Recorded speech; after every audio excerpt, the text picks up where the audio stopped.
Viral detik-detik mobil Presiden RI Jokowi diserbu emak-emak saat kunjungan ke Sumba, motor pas pampres didorong.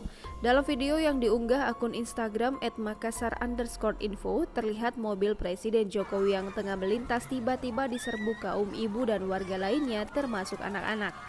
Sekelompok warga tiba-tiba saja berlari dan merangsek mendekati mobil Presiden Jokowi yang melaju dengan kecepatan lambat. Bahkan motor pas pampres yang berada di dekat mobil Jokowi sampai jatuh karena terdorong. Beberapa warga ikut terjatuh karena terdorong. Mobil Jokowi pun sempat melaju namun akhirnya berhenti. Saat berhenti, Jokowi sempat membuka jendelanya untuk menyapa warga. Petugas pas pampres dengan sigap mengadang warga yang ingin mendekat. Jokowi pun terlihat melambaikan tangan ke arah warga.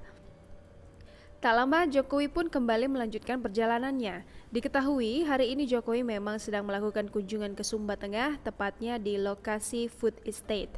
Dalam video yang diunggah channel YouTube Sekretariat Presiden, Jokowi dan rombongan memantau lokasi Food Estate atau lumbung pangan yang berada di Desa Mekatakeri, Kecamatan Katikutana, Kabupaten Sumba Tengah, Selasa 23 Februari 2021. Dikutip dari Tribun Timur, Presiden Jokowi mendorong pengembangan kawasan food estate seluas 5.000 hektar tahun 2020 dan ditingkatkan 10.000 hektar di tahun 2021 dalam rangka mewujudkan ketahanan pangan nasional dan meningkatkan kesejahteraan masyarakat. Jangan lupa subscribe, share, komen, dan like ya!